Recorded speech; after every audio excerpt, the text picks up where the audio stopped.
ഇന്ന് രാവിലെ നല്ല അട്ടിപ്പം മഴയാണ് കേട്ടോ. ഒരു 9 മണി ആ ടൈമൊക്കെ ആയി കാണും. പിള്ളേർ രണ്ടുപേരും കിടന്ന് ഉറങ്ങുവാണ്. അപ്പോൾ എൻ്റെ ചായയെല്ലാം ഞാൻ കുടിച്ചു, എൻ്റെ റൂട്ടീൻസ് എല്ലാം കഴിഞ്ഞു. അപ്പോൾ ഇവയുടെ ചായ കേട്ടോ ടേബിളിലിരിക്കുന്നത്. അപ്പം ഞാൻ രാവിലെ തന്നെ പോയിട്ട് നമ്മുടെ ഫ്രൈസിനെയും അതേപോലെ ന്യൂ ബോൺ ഫ്രൈസിനെയും മദർ ഫിഷിനെയും എല്ലാം കാണാമെന്ന് വിചാരിച്ചു. എല്ലാവരും നല്ല ഹെൽത്തി ആയിട്ടിരിക്കുന്നു കേട്ടോ. പിന്നെ mother fish okay mother fish മരിച്ചു പോയിട്ടോ, അതടിച്ചു പോയി. ബാക്കിയുള്ള ഗപ്പീസൊക്കെ ഉണ്ട്. പക്ഷേ ബേബി ഫ്രൈസും അതുപോലെ ന്യൂ ബോൺ ഫ്രൈസും എല്ലാവരും നല്ല ഹെൽത്തി ആയിട്ടുണ്ട്. അപ്പോൾ ഞാൻ അവരെ കണ്ട് ഞാൻ ഭയങ്കര ഹാപ്പിയായി. ഇനിയിപ്പോൾ നമുക്ക് നേരെ നമ്മുടെ പതിവ് തെറ്റിക്കേണ്ടല്ലോ, നമ്മുടെ ബ്രേക്ക്ഫാസ്റ്റ് റെസിപ്പിയിലേക്ക് പോയാലോ. ഇന്നൊരു ഹൈ പ്രോട്ടീൻ റിച്ച് ആയിട്ടുള്ളൊരു സാൻഡ്വിച്ചാണ് ചേച്ചി ഉണ്ടാക്കാൻ പോകുന്നത്. അപ്പം ഇത് വെജ് പ്രേമികൾക്ക് ഇഷ്ടപ്പെടും, നോൺ വെജിന് അത്ര ഇഷ്ടപ്പെടത്തില്ല. പക്ഷേ കഴിച്ചാലും മോശമൊന്നുമില്ല കേട്ടോ. നിങ്ങൾക്ക് ഇഷ്ടമുള്ള നിങ്ങൾ കഴിച്ചാൽ മതി, ഇഷ്ടമല്ലെങ്കിൽ കഴിക്കേണ്ട, അത്രേ ഉള്ളൂ. പിന്നെ അതിന് ശേഷം ഇത്തിരി സവാള, അതേപോലെ തന്നെ വെളുത്തുള്ളി, അത്യാവശ്യം ഉപ്പ് ഇതിട്ടൊന്ന് ഷോട്ട് ചെയ്തെടുക്കുക നമ്മുടെ പാനിൽ. അതിനുശേഷം മുളക് പൊടി, അതേപോലെ തന്നെ കുറച്ച് മഞ്ഞൾപ്പൊടി, പിന്നെ ഞാൻ കിച്ചൺ കിങ് മസാലയും പിന്നെ വെജിറ്റബിൾ മസാലയും മാത്രമേ ഇടുന്നുള്ളൂ നമ്മുടെ മസാലകളായിട്ട്. അത് നന്നായിട്ട് മിക്സ് ചെയ്യുക. അപ്പം അതിൻ്റെ അധികം ലേശം തീ കുറച്ചിട്ടാൽ മതി, കത്തിപ്പോവരുത് കേട്ടോ. പിന്നെ അതിനുശേഷം നമ്മുടെ വെള്ളക്കടലയാണ് കേട്ടോ നമ്മുടെ കോൾ ആയിട്ടുള്ള നമ്മുടെ മെയിൻ സോഴ്സ് ഓഫ് പ്രോട്ടീൻ അല്ലേ. വെജിറ്റേറിയൻസിന് ഒരു main source, one of the main source of protein അല്ലേ വെള്ളക്കടല. അപ്പോൾ അതും കൂടി ഇടുക. വേവിച്ച് വെച്ചതായിരുന്നു ഓൾറെഡി. അത് നന്നായിട്ട് ഉടച്ചു കൊടുക്കുക കേട്ടോ. നല്ല രീതിയിൽ ഉടച്ചു കൊടുത്തതിന് ശേഷം വീണ്ടും നമ്മൾ നന്നായിട്ട് നമ്മുടെ കയ്യിൽ വെച്ചിട്ടൊന്ന് മിക്സ് ചെയ്യുക. അപ്പം ഇതാണ് നമ്മൾ നമ്മുടെ സാൻഡ്വിച്ചിൽ സ്പ്രെഡായിട്ട് യൂസ് ചെയ്യുന്നത് കേട്ടോ. എനിക്ക് ഭയങ്കര ഇഷ്ടമാണ്. എനിക്ക് ഇപ്പം തന്നെ വായിൽ വെള്ളം വരുന്നു, ഞാൻ കഴിച്ച് കഴിഞ്ഞു എന്നാലും വെള്ളം വരുന്നു വായിൽ. എന്നിട്ട് നന്നായിട്ട് നമ്മൾ മിക്സ് ചെയ്തു സെറ്റാക്കി വെച്ചിട്ടുണ്ട്. ഇനി അതിന് ശേഷം നമ്മൾ ചെയ്യാൻ പോകുന്നത് നമ്മുടെ പനീറാണ്. പനീറും കൂടെ വേണം, എന്നാലല്ലേ അതിനൊരു ഇതുണ്ടാവത്തുള്ളൂ. ഹൈ പ്രോട്ടീൻ റിച്ച് എന്ന് പറയുമ്പം പനീർ ഒരിക്കലും നമുക്ക് ഒഴിവാക്കാൻ പറ്റാത്തൊരു സംഭവമായിരിക്കണം അല്ലേ. അപ്പം നമ്മുടെ പനീർ നമ്മൾ ശരിയാക്കാൻ വേണ്ടിയിട്ട് നമ്മളൊരു ഷാലോ ഫ്രൈ ആണ് കേട്ടോ ചെയ്യാൻ പോകുന്നത്. നമ്മളുടെ പാനിലേക്ക് നമ്മൾ പനീർ വെച്ച് കൊടുക്കുന്നു. അതിലേക്ക് നമ്മൾ അത്യാവശ്യം ഉപ്പ് സ്പ്രെഡ് ചെയ്യണം. പിന്നെ അത്യാവശ്യം നമ്മൾ ക്രഷ്ഡ് ആയിട്ടുള്ള ചില്ലി അതും കൂടെ നമ്മൾ സ്പ്രെഡ് ചെയ്ത് കൊടുക്കുന്നു. എന്നിട്ട് നമ്മൾ രണ്ട് സൈഡും അപ്പുറം ഇപ്പുറം ചെറുതായിട്ട് മറിക്കുന്നുള്ളൂ കേട്ടോ. കാര്യമായിട്ടൊന്നും ഡീപ്പ് ഫ്രൈ ചെയ്യേണ്ട കേട്ടോ. കാരണം അതിൻ്റെ എല്ലാ നല്ല പ്രോപ്പർട്ടീസും നഷ്ടപ്പെടും പനീറിൻ്റെ. കുറേ അധികം വറുത്തൊക്കെ എടുക്കുകയാണെന്നുണ്ടെങ്കിൽ പനീറിൻ്റെ അതിൻ്റെ ആ ഒരു പ്രോട്ടീൻ്റെ ആ ഒരു ഗുണം നഷ്ടപ്പെടും. അതുകൊണ്ട് ഷാലോ ഫ്രൈ ചെയ്തെടുത്താൽ മാത്രം മതി കേട്ടോ. അങ്ങനെ നമ്മുടെ പനീർ റെഡി ആയിട്ടുണ്ടല്ലോ. അപ്പം നമുക്കിനിയിപ്പോൾ നമ്മുടെ സംഭവം നമ്മുടെ ബ്രെഡ് ടോസ്റ്റ് ചെയ്തെടുക്കാം. ഇന്ന് രാവിലെ ഇൻസ്റ്റാമാർട്ടിൽ ബ്രെഡും ഇല്ല ബട്ടറും ഇല്ല. എൻ്റെ പോലത്തെ മടിച്ചികൾ സാറ്റർഡേ എളുപ്പത്തിന് വേണ്ടി എല്ലാവരും തലേദിവസം തന്നെ വാങ്ങിച്ച് സ്റ്റോക്ക് ചെയ്ത് കാണും, വേറെ എന്ത് പറയാനാ. അപ്പം ഞാനുള്ള ബട്ടറും ബ്രെഡും കൊണ്ട് അഡ്ജസ്റ്റ് ചെയ്യുവാണ് കേട്ടോ. കുറച്ച് ബട്ടർ ബാക്കിയുണ്ടായിരുന്നു, അതെന്തിനാ കളയണേ നല്ല അതെടുത്ത് വെക്കേണ്ട കാര്യമില്ല. അപ്പം അതും കൂടി അങ്ങോട്ട് എൻ്റെ ബ്രെഡിൽ ഇടാമെന്ന് കരുതി. ഒന്നിനൊരു കുറവ് വരുത്തണ്ട, മോർണിംഗ് ബ്രേക്ക്ഫാസ്റ്റ് അല്ലേ. പിന്നെ ഇത് ഞാൻ ഈ കാണിക്കുന്ന ഈ ഒരു ഗ്രീൻ കളറുള്ള സ്പ്രെഡ് ഉണ്ടല്ലോ, അത് ഫസ്റ്റ് ഓഫ് ഓൾ നമ്മൾ ബ്രെഡിൻ്റെ മേലേക്ക് ഇടണം. അത് ഞാൻ വേറൊന്നും കൊണ്ടിട്ടല്ല. നമ്മൾ ഈ വെള്ളക്കടല കഴിക്കുമ്പോൾ ചിലർക്ക് ഗ്യാസ് ഉണ്ടാവും. ഇങ്ങനത്തെ പ്രോബ്ലംസ് ഒന്നും നമ്മൾ ഇങ്ങനത്തെ ഒരു പുതിനയുടെ ഒരു സ്പ്രെഡ് നമ്മൾ ഈ സാൻഡ്വിച്ചിൻ്റെ മുകളിൽ ഇടുവാണെങ്കിൽ വരത്തില്ല. പുതിന ഇലയുണ്ട്, പിന്നെ അതുപോലെ 2 ഗാർലിക്കുണ്ട്, പിന്നെ ഒരു നിംബു ഉണ്ട്, അത്യാവശ്യം ഉപ്പുണ്ട്, 2 ഐസ് ഉണ്ട്. ഇതിട്ട് നമ്മൾ ക്രഷ് ചെയ്തെടുക്കുന്ന ഒരു സ്പ്രെഡാണത്. അപ്പം നമ്മൾ ഫസ്റ്റ് ഓഫ് ഓൾ തന്നെ ബ്രെഡിൻ്റെ മുകളിൽ ഇതിട്ടു. അതിനുശേഷം നമ്മുടെ വെള്ളക്കടല നമ്മൾ നേരത്തെ ഉണ്ടാക്കി വെച്ച സ്പ്രെഡ് ഇട്ടു. അതിൻ്റെ മുകളിലേക്കാണ് നമ്മുടെ പനീർ വെച്ചിരിക്കുന്നത്. എനിക്ക് ഈ വീഡിയോ ഫോക്കസ് ചെയ്തത് അല്പം മോശം പറ്റി കേട്ടോ. അപ്പം അത് അത്രയേ ഉള്ളൂ. ഉണ്ട് നമ്മളിതിനെ മുറിച്ചു. നല്ല രസമാണ് കേട്ടോ. ആ സ്പ്രെഡ് മറ്റേ നിംബുവിൻ്റെ സ്പ്രെഡും കൂടി വരുമ്പോൾ ഉണ്ടല്ലോ അട്ടിപ്പൻ കേട്ടോ. ഒന്ന് ട്രൈ ചെയ്ത് നോക്കുക കേട്ടോ. വെജിറ്റേറിയൻ ഇഷ്ടപ്പെടുന്നവരൊന്ന് ട്രൈ ചെയ്ത് നോക്കുക കേട്ടോ. നല്ല ഹൈ പ്രോട്ടീൻ റിച്ച് ആയിട്ടുള്ളൊരു ബ്രേക്ക്ഫാസ്റ്റ് ആയിരിക്കും നിങ്ങൾക്ക് കേട്ടോ. അപ്പോൾ വൈകിട്ടായിട്ടോ ഞാൻ നല്ലൊരു സ്ലീപ്പ് എടുത്തു. അപ്പോൾ എണീറ്റ് കഴിഞ്ഞപ്പോൾ ഒരു ചായ കുടിക്കണം എന്ന് തോന്നി. അപ്പം നമ്മൾ വെറുതെ ചായ കുടിച്ചിട്ടുണ്ടെങ്കിൽ അത് മോശമല്ലേ. അപ്പം ഞാൻ നമ്മളുടെ ഹോട്ട് ചോക്ലേറ്റും കാര്യങ്ങളൊക്കെ തീർന്നു മക്കളെ. അപ്പം ഞാനപ്പോൾ ഒരു കട്ടൻ കാപ്പി അല്ല കേട്ടോ, സോറി, നമ്മളുടെ ഒരു ഏലക്ക ചായ ഇടാമെന്ന് കരുതി. പുറത്താണെങ്കിൽ ഉണ്ടല്ലോ നല്ല മഴയുടെ വൈബ് കേട്ടോ.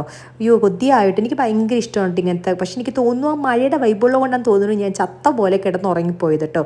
അത്യാവശ്യം പണിയും കാര്യങ്ങളൊക്കെ ഉണ്ടായിരുന്നു. അതിന് ശേഷമാണ് ഉറങ്ങിയത്. അപ്പോൾ ചായയെല്ലാം റെഡി ആയിട്ടോ. അപ്പോൾ ചായ ഇതേ കുഞ്ഞി ഒരു മഗ്ഗിലാണ് ഒഴിച്ച് കുടിക്കുന്നത് കേട്ടോ. ചായയുടെ ക്വാണ്ടിറ്റി കുറച്ചു, കാരണം രാവിലെ വലിയ മഗ്ഗിലല്ലേ. വൈകിട്ട് ഇതിൽ ചെറിയ മഗ്ഗായിട്ടുണ്ടെങ്കിൽ കുഴപ്പമൊന്നുമില്ല. കാരണം എന്ന് പറഞ്ഞിട്ടുണ്ടെങ്കിൽ നമ്മൾ അധികം ചായ ഓവറായിട്ട് അതിൻ്റെ ഒരു അഡിക്ഷൻ വന്നാലും പ്രശ്നമാണല്ലോ. നമുക്ക് വിത്ഡ്രോവൽ സിൻഡ്രോംസ് ഞാൻ കാണിച്ചു തുടങ്ങി അഡിക്റ്റഡ് ആയപ്പം. അപ്പം ഞാനപ്പോൾ കരുതി പതിയെ കുറയ്ക്കാം. ഒരെണ്ണമൊക്കെ ആക്കിയതാണ് കേട്ടോ, ഇപ്പം 1.25 ആക്കി. അപ്പോൾ കാര്യങ്ങൾ നടക്കട്ടെ കേട്ടോ. പിന്നെ ഇന്നത്തെ വ്ലോഗ് എന്ന് പറഞ്ഞിട്ടുണ്ടെങ്കിൽ ഉണ്ടല്ലോ, ഞാനൊരു മെയിലിന് എനിക്കൊരു കഴിഞ്ഞ ദിവസം ഞാനൊരു പറഞ്ഞില്ലായിരുന്നു, ഒരു കുട്ടി ഇങ്ങനെ എനിക്ക് മെയിൽ ചെയ്ത് ചോദിച്ചായിരുന്നു ലൈഫ് ഇങ്ങനെ ഹാപ്പി ആയിട്ട് പോകുന്നത്.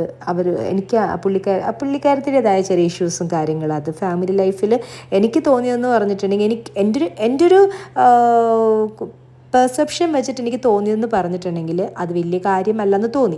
പിന്നെ അത് തോന്നാനൊരു കാരണം എന്ന് പറഞ്ഞിട്ടുണ്ടെങ്കിൽ ഒരു പ്രശ്നം, പ്രത്യേകിച്ച് കുടുംബജീവിതത്തിലുള്ള പ്രശ്നമാകുമ്പം അതിപ്പോൾ ഒരു കുടുംബ വഴക്കാണെങ്കിൽ പോലും ഇരുപക്ഷവും കേൾക്കണം. ആ വഴക്കിടുന്ന രണ്ട് കൂട്ടരുടെയും അഭിപ്രായങ്ങൾ നമ്മൾ കേട്ടതിന് ശേഷം മാത്രമേ നമ്മൾ ആ പ്രശ്നത്തിനെ വിലയിരുത്താൻ പാടുള്ളൂ. അല്ലാതെ ഒരാളുടെ പക്ഷം കേട്ടിട്ട് അത് അങ്ങനെയാണ് ഇങ്ങനെയാണെന്ന് പറഞ്ഞിട്ട് നമ്മൾ കുരു പൊട്ടിക്കുന്ന സ്വഭാവം, അങ്ങനെയല്ലേ മലയാളത്തിൽ പറയേണ്ടത്, അത് ശരിയല്ല. അവർ രണ്ട് ഭാഗവും കേൾക്കാണ്ട് ഞാൻ എന്തഭിപ്രായം പറയാനാണ്. പിന്നെ ഈ മെയിൽ ചെയ്യുന്ന കുട്ടിക്ക് എന്നെ കാണുന്നുണ്ട്, ആ കുട്ടീനെ ഞാൻ കാണുന്നില്ല. മേ ബി അത് ചെറിയ എന്തെങ്കിലും പ്രശ്നമാകാം, ഇല്ലെങ്കിൽ അത് വലിയൊരു പ്രശ്നമായിരിക്കാം. എന്നാലും നമ്മൾ ഒരാളുടെ മാരീഡ് ലൈഫ് എന്ന് പറഞ്ഞ് വളരെ പ്യുവറായിട്ടുള്ളൊരു കാര്യമാണ്. അതിൽ നമ്മളൊരു അഭിപ്രായം പറയുമ്പോൾ എൻ്റെ ഒരു അഭിപ്രായം അല്ലെങ്കിൽ എൻ്റെ ഒരു വാക്ക് കാരണം ഒരു ലൈഫ് പണ്ടാറടങ്ങി പോകുന്നത് കാണാൻ അങ്ങനെ ചെയ്തിട്ടുണ്ടെങ്കിൽ എനിക്ക് എന്തെങ്കിലും നല്ലതുണ്ടോ? പിന്നെ മേ ബി ആ കുട്ടി പറയുന്ന കാര്യങ്ങൾ വളരെയധികം ജെനുവിലി അത് വളരെ കറക്റ്റായിരിക്കാം. മേ ബി അത് ചിലപ്പം പുതിയതായിട്ട് മാരീഡ് ലൈഫിലോട്ടൊക്കെ വരുമ്പം നമുക്ക് എല്ലാവർക്കും ഉണ്ടാകുന്ന ചെറിയ എന്താ പറയണത് അഭിപ്രായ ഭിന്നതകളായിരിക്കാം. ഫോർ എക്സാമ്പിൾ, ഇപ്പം നമുക്കറിയാം, ഇപ്പം നമ്മൾ തന്നെ നമ്മുടെ വീട്ടിൽ ചേട്ടത്തി അനിയത്തിയും അല്ലെങ്കിൽ അപ്പനും അമ്മയും മക്കളുണ്ടെങ്കിലും അവിടെ ഉണ്ടാവാറുണ്ട് വഴക്ക്. അപ്പോൾ പിന്നെ ഈ രണ്ട് കുടുംബങ്ങളിൽ നിന്ന് വന്ന ആ പെൺകുട്ടിയാണെന്നുണ്ടെങ്കിലും ആ പെൺകുട്ടിയുടെ വീട്ടിൽ നിന്ന് വിട്ടിട്ട് ഹസ്ബൻഡിൻ്റെ വീട്ടിലോട്ട് വന്നിരിക്കുക. അപ്പം എന്താണെന്നുണ്ടെങ്കിലും അവിടെ സ്വാഭാവികമായിട്ടും അവിടെ ചേർച്ചക്കുറവുകൾ ഉണ്ടാവും. എൻ്റെ അഭിപ്രായത്തിൽ കല്യാണം കഴിഞ്ഞിട്ടുണ്ടെങ്കിൽ ഉടനെ മാറുക എന്നുള്ളതാണ്. അതിന് മാറുന്ന പരിവായം മാത്രമേ രണ്ട് വ്യക്തികൾ തന്നെ കല്യാണം കഴിച്ചാൽ മതി. അതൊരു വാടക വീടാണെങ്കിലും അത് മാറുക ഏറ്റവും ബെസ്റ്റ് ഒരു ഓപ്ഷൻ അതാണ്. നിങ്ങളുടെ കുറവുകൾ നിങ്ങളിൽ തന്നെ പരിഹരിക്കാൻ പറ്റുക. പ്രത്യേകിച്ച് ഈ അമ്മായിപ്പൻ, അമ്മായിയമ്മ, ചേച്ചി, ചേട്ടത്തി ഇവരോടൊക്കെ നമ്മൾ ഇപ്പം പെണ്ണിൻ്റെ ഭാഗത്തുള്ളവരാണെങ്കിലും ആണിൻ്റെ ഭാഗത്തുള്ളവരാണെങ്കിലും അവർ നമ്മളുടെ എല്ലാവരുടെയും സെക്യൂർനെസ് ആലോചിച്ചിട്ടുള്ളൊരു മറുപടി ആയിരിക്കും അവരെടുക്കുന്നത്. അപ്പോൾ വന്ന പെണ്ണ് പുറത്തുള്ള ഒരാൾ, വന്ന ആണ് പുറത്തുള്ള ഒരാളും ചിന്തിച്ചിട്ടുണ്ടെങ്കിൽ അവിടെ തകരാനുള്ളൂ ആ ഒരു ലൈഫ്. അതുകൊണ്ടിട്ട് ദയവായിട്ട് മാറി താമസിക്കുന്നത് തന്നെയായിരിക്കും ഒരു നല്ലൊരു ഓപ്ഷൻ. അങ്ങനെ ഒരു രീതിയായാൽ മാത്രം നമ്മൾ ആ ഒരു ഇതിലോട്ട് ഇറങ്ങുക, ആ ഒരു എന്താ പറയുക യജ്ഞത്തിലോട്ട് ഇറങ്ങുക എന്നുള്ളതാണ് എൻ്റെ ഒരു അഭിപ്രായം കേട്ടോ. അന്ന് ഇന്നും എന്നും ഇങ്ങനെ തന്നെ, ഒരു മാറ്റവും ഇല്ല. പിന്നെ അടുത്ത കാര്യം, എനിക്ക് വന്നിരിക്കുന്ന കമൻറ്റ് എന്ന് പറഞ്ഞാൽ അതൊന്നുമല്ല, അതൊക്കെ മാച്ച് കളഞ്ഞു. അങ്ങനെ ഒരു കമൻറ്റ് ഞാൻ ചെയ്തപ്പം എനിക്ക് കഴിഞ്ഞ ദിവസം വന്നിരുന്ന കമൻറ്റ് എന്ന് പറഞ്ഞാൽ ആ കുട്ടിയല്ല, വേറെ ഒരു പെണ്ണിൻ്റെ ഐഡിയും തന്നെയാണ് വന്നിരിക്കുന്നത്. എന്താണ്, കുലസ്ത്രീ പട്ടം സ്വയമായിട്ട് ചമയാൻ നാണമില്ലേ? നിങ്ങളെപ്പറ്റി ഞാനൊരു ബോൾഡായിട്ടുള്ളൊരു ലേഡിയാണെന്നാണ് വിചാരിച്ചത്.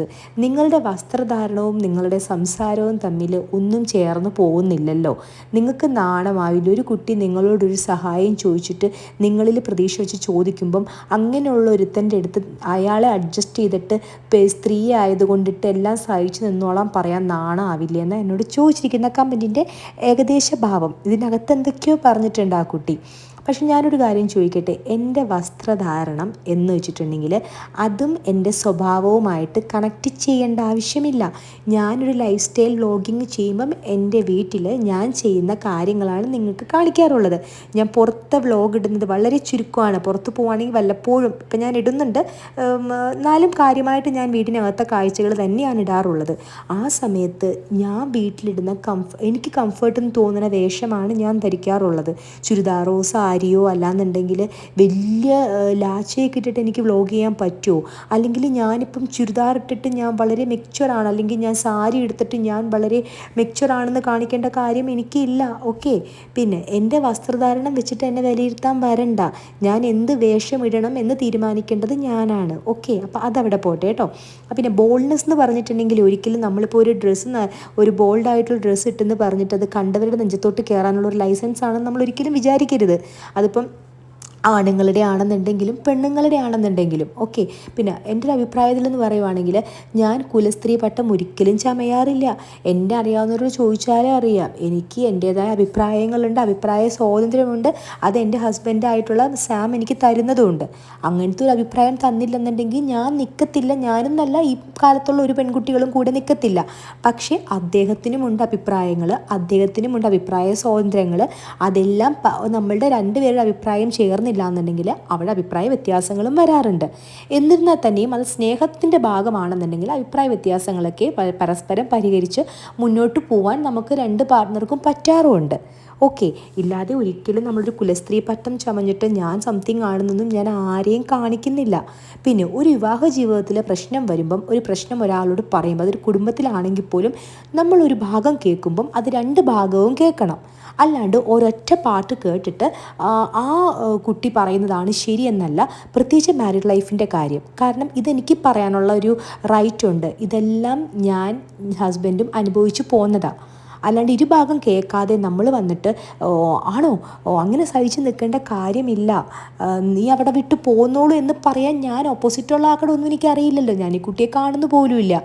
അപ്പം ഞാൻ ജനറലായിട്ടുള്ളൊരു കമൻറ്റ് ചെയ്തു, എല്ലാവരുടെ ലൈഫിൽ പ്രശ്നങ്ങളുണ്ടെന്നുള്ളത്.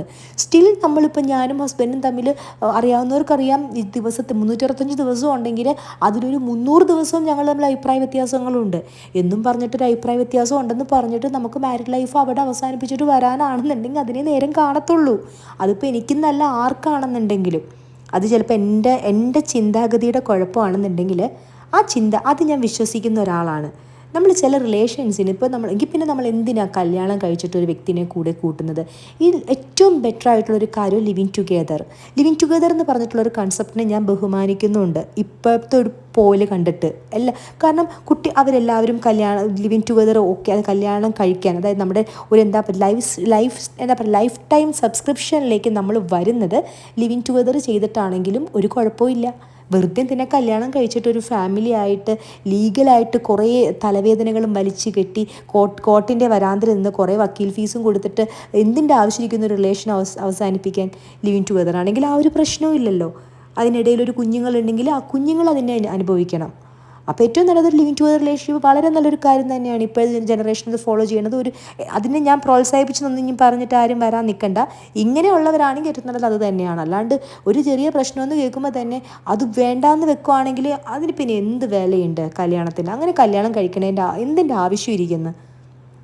അപ്പം ഞാൻ പറഞ്ഞ കാര്യം അതിൻ്റെ ഒരു വ്യക്തതയിൽ എനിക്ക് ഇങ്ങനത്തെ ഒരു ഉപദേശമേ എനിക്ക് തരാൻ പറ്റത്തുള്ളൂ. ഉപദേശമല്ല, ഒരു അഡ്വൈസ്, ഒരു ചേച്ചി എന്ന നിലയിൽ എനിക്ക് ഇത്രേ പറയാനുള്ളൂ. നമുക്ക് എല്ലാവർക്കും കുറവുകളുണ്ട്, നമുക്കും ഉണ്ട്, നമ്മുടെ പാർട്ട്ണറിനും കുറവുണ്ടാവും. അത് അക്സെപ്റ്റ് ചെയ്തിട്ട് അതിപ്പം ചില പ്രശ്നങ്ങളുണ്ട്, ലൈക്ക് സെക്ഷൽ ഡിസ്ഫങ്ഷൻ, അല്ലെന്നുണ്ടെങ്കിൽ ആൽക്കഹോളിക്, അല്ലെങ്കിൽ ഡ്രഗ് അഡിക്ഷൻ, അല്ലെന്നുണ്ടെങ്കിൽ എന്തെങ്കിലും എക്സ്ട്രാ മാരിറ്റൽ അഫെയർ. ഇതൊക്കെയാണെങ്കിൽ നമ്മൾ അവിടെ നിൽക്കേണ്ട കാര്യമില്ല, ഗുഡ് ബൈ എന്ന് പറഞ്ഞിട്ട് നമുക്ക് പോരാം, ഗെറ്റ് ലോസ്റ്റ് എന്ന് പറഞ്ഞിട്ട് പോരാം. ഇല്ലാതെ ചില കാര്യങ്ങളൊക്കെ ആണെന്നുണ്ടെങ്കിൽ, ഇരുഭാഗത്തും പറഞ്ഞു തീർക്കാൻ പറ്റുന്ന കാര്യങ്ങളാണെന്നുണ്ടെങ്കിൽ പറഞ്ഞു തീർക്കണതല്ലേ ഏറ്റവും നല്ലത്. അത്രയും ഞാൻ ഉദ്ദേശിച്ചുള്ളൂ കേട്ടോ. അല്ലാതെ ഇത് വലിയൊരു കാര്യമാക്കി ഇപ്പം ഞാൻ പറഞ്ഞത് എനിക്ക് ഭയങ്കരമായിട്ട് ഞാൻ അഡ്വൈസ് ചെയ്തിട്ട് ഞാനങ്ങ് സംതിങ് ആണെന്നല്ല ഞാൻ പറഞ്ഞത്. എൻ്റെ ഒരു ധാരണ ഇതാണ്, എൻ്റെ ഒരു ധാരണ. അത് തെറ്റാണെന്ന് എനിക്ക് തോന്നുന്നില്ല. ഞാൻ പറയുന്ന കാര്യം 100% ശരിയാണെന്ന് നിങ്ങളാരും എടുക്കണമെന്ന് ഞാൻ പറയുന്നില്ല. കേൾക്കുന്ന എനിക്ക് മെയിൽ ചെയ്ത കുട്ടീനോടാണ് കേട്ടോ ഞാൻ ഈ മറുപടി പറയുന്നത്. അപ്പോൾ എനിവേ, ഓക്കെ.